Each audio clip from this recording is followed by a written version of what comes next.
The 2024 rules have been out for a little over a year, and I'm curious how adoption has been going. So a couple weeks ago, I put out this poll kind of asking about how many of you viewers are playing the 2024 rules, and have you been playing them full time? And it looks like about half of you guys, at least of the ones who responded, are playing the 2024 rules full time at this point for your main game, which is fantastic.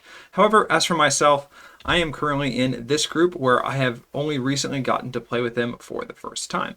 So at the beginning of September, I did have the chance to do this, and this video is to share about my experience doing that.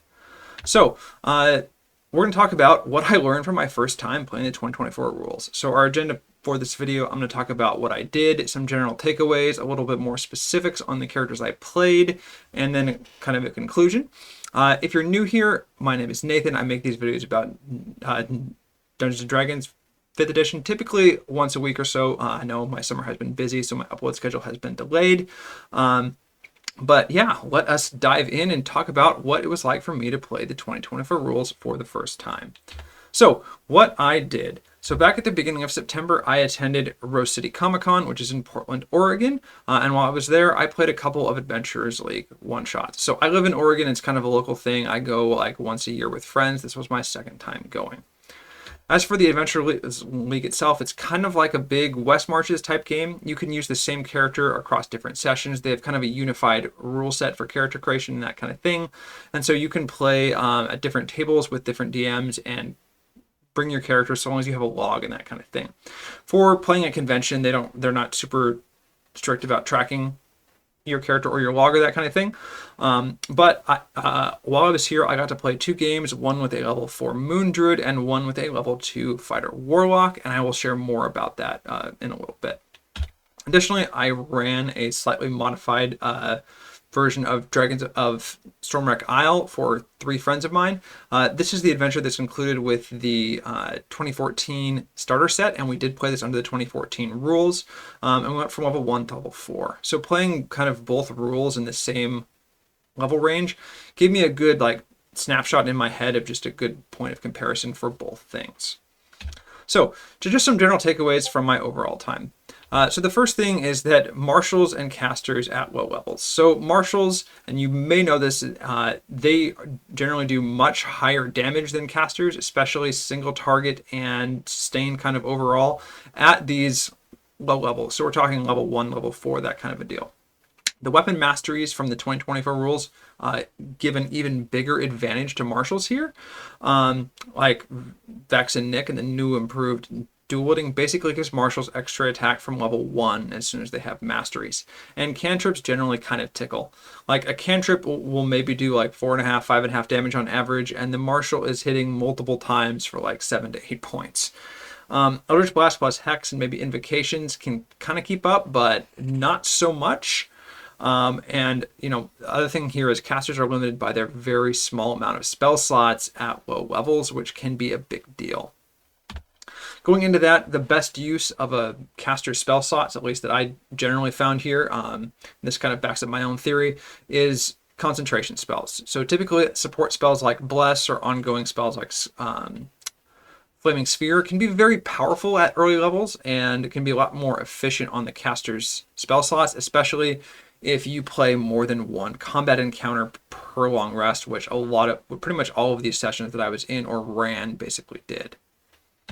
Also, just a quick observation, the 2024 Monk is really good. They've got great damage. They don't have to attack to be able to use their bonus action attacks anymore.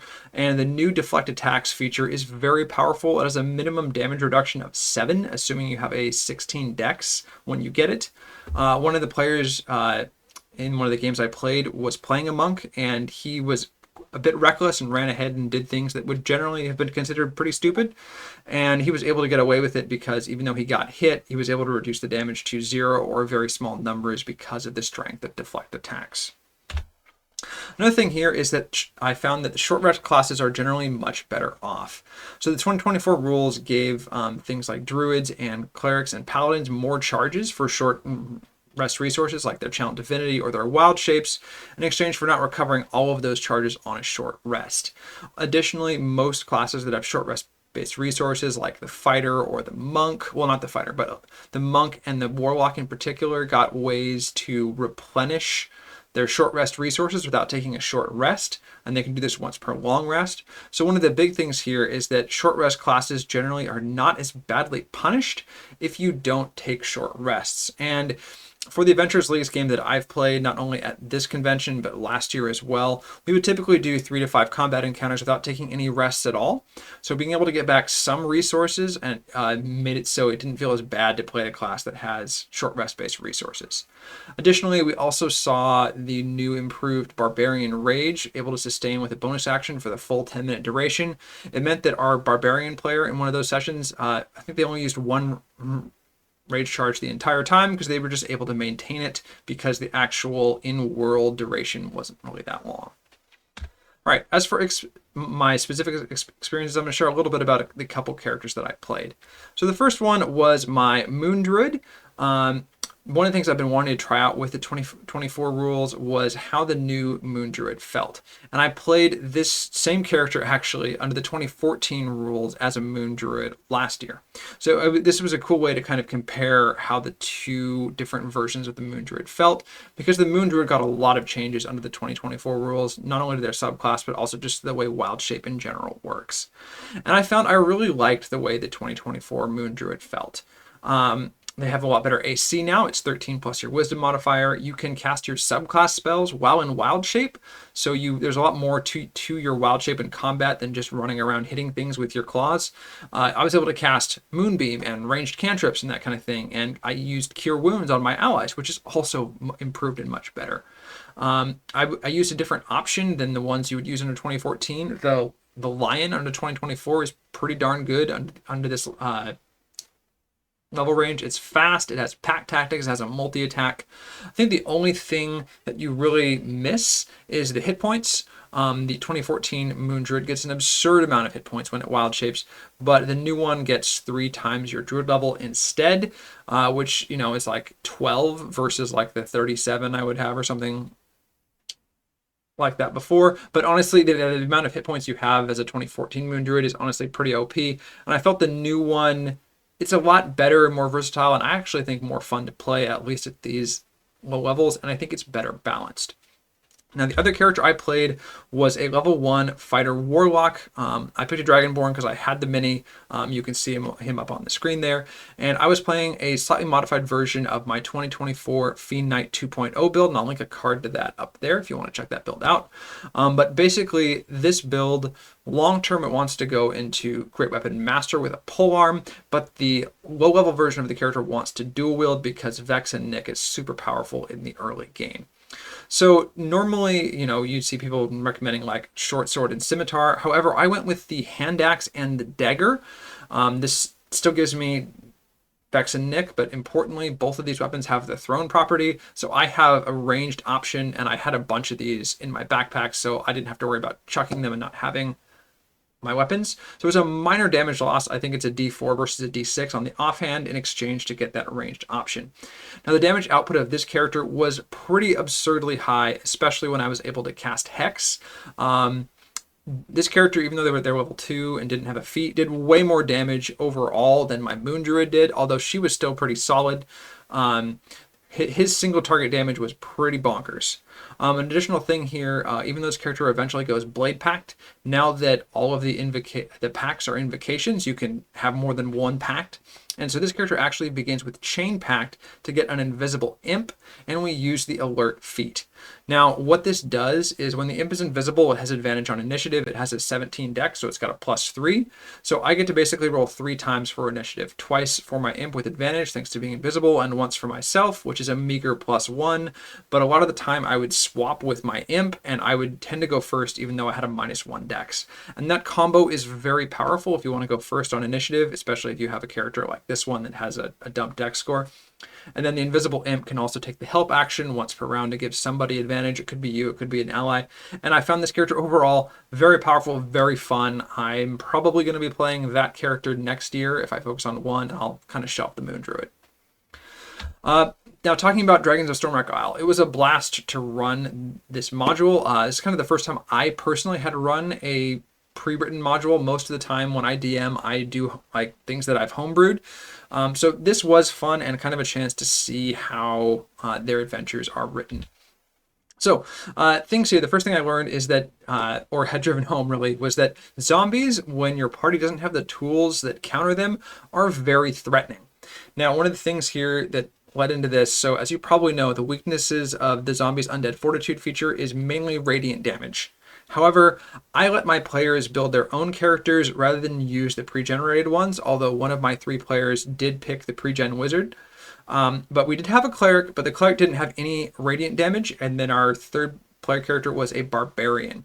I did use the monsters of the module as written, so there are a lot of zombies at the beginning and then for one of the areas that you go to. Now, zombies have undead fortitude, which says that if they take a hit that would have reduced them to 0 hit points, they instead make a constitution save, which they have a +3 to, of a difficulty of 5 plus the total damage, and if they pass, they are reduced to 1 hit point instead.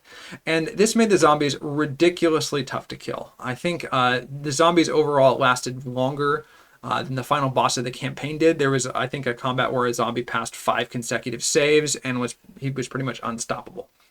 I think the module itself assumes that you're going to be like having the pre-gen characters and you're going to be playing a cleric who has Sacred Flame, which would have countered them pretty easily. But that is a good example of picking the right monsters for your party, and is a good tip as a DM. If your players don't have the assumed counter, monsters might be more difficult than they appear. The next thing here was just the importance of party size for overall balance. Like I said, I ran the adventure pretty much as written in terms of the combat encounters, and the adventure itself is balanced around a party of 4 to 5 players. So with my 3 players, what I did is I gave them an extra level in an attempt to compensate for not having that 4th player, but it ended up still being on the difficult end in combat for the most part, and I think this was mainly due to action economy because, again, we have enemies for 4 to 5, and even though my 3 players are more powerful, there was still a lot of action economy going against them. And finally, just as a critique overall of the module, the story is not particularly cohesive, and I think it needs a lot of help to remain connected and have the player's engagement make sense and flow between the different kind of, I guess, sub-adventures that this module has. If I was going to run it again, there would definitely be a lot of details I would try to add in to make it better and just kind of weave the story together, because honestly, it feels like this adventure is 3 separate adventures that they tried to put together and didn't really connect very well. I felt in particular the final act, so what you're supposed to do when you're level 3, after doing the 2 things you could do in either order, it is not very well foreshadowed and just kind of fills out of the blue. So my advice, if you're running this, try to find a way to make the first 2 things matter, the things you can do in either order, and make the 3rd act make sense. It's definitely something you might want to read through a few times potentially before, you run it, if your party really cares about the story.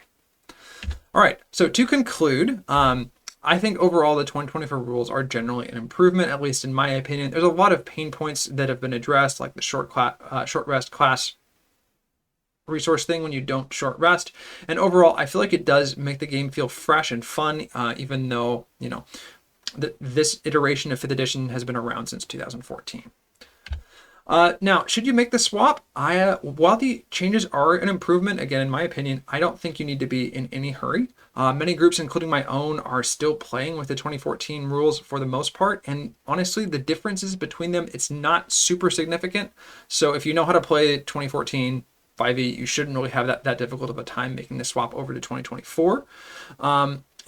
My group is largely waiting until they finish their current campaigns. And from what I've seen talking to people, the groups that transition the easiest to the 2024 rules, it happens when the Dungeon Master leads the change. And so far, the Dungeon Masters of my group haven't done that yet. Another thing that was cool here, it was nice to see a lot of my theories about the 2024 rules be proven by playing. It's one thing to sit back and tell you what I think things are going to be like, and another thing to speak from experience. Obviously, if you've been playing the game and running the game for a long time, it's a lot easier to have your theories. They tend to be a lot more accurate. But again, it was really nice to validate a lot of my initial thoughts on the new player's handbook from just a few hours of play. So thanks for watching. This has kind of been an overview and a little bit of my rambling about Comic-Con and running Dragons of Stormwreck Isle. So thanks for watching. If this is the kind of stuff that interests you, like, please let me know in the comments, and I'm happy to share kind of more actual play review in the future. Another thing, I'm curious to know, if you have made the swap, what do you think of the 2024 rules? Do you think they're an improvement? Would you rather have gone back to 2014? Are there things you miss? Please let me know in the comments. And hey, if there's anything else you want me to cover, whether it's builds or things that are of that interest, let me know and I'd be more than happy to. And once again, my name is Nathan, and I will see you next time.